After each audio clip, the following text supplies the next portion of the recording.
അധ്യായം 23.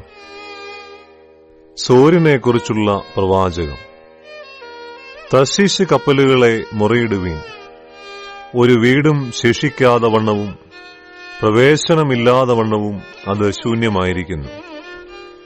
കിത്തീം ദേശത്ത് വെച്ച് അവർക്ക് അറിവ് കിട്ടിയിരിക്കുന്നു. സമുദ്രതീര നിവാസികളെ മിണ്ടാതെ ഇരിപ്പീൻ. സമുദ്രസഞ്ചാരം ചെയ്യുന്ന സീദോന്യ വർത്തകന്മാർ നിന്നെ പരിപൂർണയാക്കിയല്ലോ. വലിയ വെള്ളത്തിന്മേൽ സീഹോർ പ്രദേശത്തെ കൃഷിയും നീലനദിയിങ്കിലെ കൊയ്ത്തും അതിന് ആദായമായി വന്നു. അത് ജാതികളുടെ ചന്തയായിരുന്നു. സീദോനെ ലജ്ജിച്ചുകൊള്ളുക, എനിക്ക് നോവ് കിട്ടിയിട്ടില്ല, ഞാൻ പ്രസവിച്ചിട്ടില്ല, ബാലന്മാരെ പോറ്റിയിട്ടില്ല, കന്യകമാരെ വളർത്തിയിട്ടുമില്ല എന്ന് സമുദ്ര ദുർഗം തന്നെ പറഞ്ഞിരിക്കുന്നു.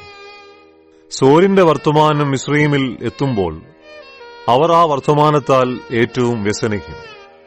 തർശീശിലേക്ക് കടന്നു ചെല്ലുവീൻ, സമുദ്രതീര നിവാസികളെ മുറയിടുവീൻ. പുരാതനമായി പണ്ടേയുള്ള നിങ്ങളുടെ ഉല്ലസിത നഗരം ഇതാകുന്നുവോ? സ്വന്തകാൽ അതിനെ ദൂരത്ത് പ്രവാസം ചെയ്യുവാൻ വഹിച്ച് കൊണ്ടുപോകും.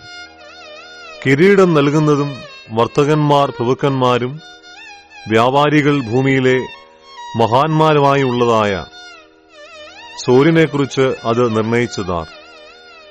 സകല മഹത്വത്തിന്റെയും ഗർവത്തെ അശുദ്ധമാക്കേണ്ടതിനും ഭൂമിയിലെ സകല മഹാന്മാരെയും അപമാനിക്കേണ്ടതിനും സൈന്യങ്ങളുടെ യഹോവ അത് നിർണയിച്ചിരിക്കുന്നു. തർശീശ് പുത്രിയെ, ഇനി ബന്ധനമില്ലായകയാൽ നീ നീലനദി പോലെ നിന്റെ ദേശത്തെ കവിഞ്ഞൊഴുകുക. അവന് സമുദ്രത്തിന്മേൽ കൈനീട്ടി രാജ്യങ്ങളെ നടുക്കിയിരിക്കുന്നു. യഹോവ കനാനെക്കുറിച്ച് അതിന്റെ കോട്ടകളെ നശിപ്പിപ്പാൻ കൽപ്പന കൊടുത്തിരിക്കുന്നു. ബലാത്കാരം അനുഭവിച്ച കന്യകയായ സീദോൻ പുത്രി, ഇനി നീ ഉല്ലസിക്കയില്ല. എഴുന്നേറ്റ് കിത്തീമിലേക്ക് കടന്നുപോവുക, അവിടെയും നിനക്ക് സ്വസ്ഥത ഉണ്ടാകയില്ല എന്ന് അവൻ കൽപ്പിച്ചിരിക്കുന്നു. ഇതാ കൽദയരുടെ ദേശം, ഈ ജനം ഇല്ലാതെയായി.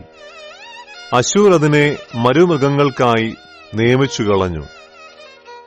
അവർ തങ്ങളുടെ കാവൽ മാളികകളെ പണിത് അതിലെ അരമനകളെ ഇടിച്ച് അതിനെ ശൂന്യ കൂമ്പാരമാക്കി തീർത്തു. തർശീശ് കപ്പലുകളെ മുറയിടുവീൻ, നിങ്ങളുടെ കോട്ട ശൂന്യമായി പോയല്ലോ. അന്നാളിൽ സോർ ഒരു രാജാവിന്റെ കാലത്തിനൊത്ത 70 സംവത്സരത്തേക്ക് മറന്നുകിടക്കും. 70 സംവത്സരം കഴിഞ്ഞിട്ട് സോരിന് വേശ്യയുടെ പാട്ടുപോലെ സംഭവിക്കും. മറന്നു കിടന്നിരുന്ന വേശ്യയെ വീണയെടുത്ത് പട്ടണത്തിൽ ചുറ്റി നടക്കാം. നിന്നെ ഓർമ്മ വരേണ്ടതിന് നല്ല രാഗം മീട്ടി വളരെ പാട്ടുപാടുക. 70 സംവത്സരം കഴിഞ്ഞിട്ട് യഹോവ സോരിനെ സന്ദർശിക്കും. അപ്പോൾ അത് തന്റെ ആദായത്തിനായി തിരിഞ്ഞ് ഭൂമിയിലെ സകല ലോകരാജ്യങ്ങളോടും വേശ്യാവൃത്തി ചെയ്യും. എന്നാൽ അതിന്റെ വ്യാപാരവും ആദായവും യഹോവയ്ക്ക് വിശുദ്ധമായിരിക്കും. അതിനെ നിക്ഷേപിക്കുകയോ സ്വരൂപിച്ച് വയ്ക്കുകയോ ചെയ്യുകയില്ല. അതിന്റെ വ്യാപാരം യഹോവയുടെ സന്നിധിയിൽ വസിക്കുന്നവർക്ക് മതിയായ ഭക്ഷണത്തിനും മോടിയുള്ള ഉടുപ്പിനുമായി ഉതകും.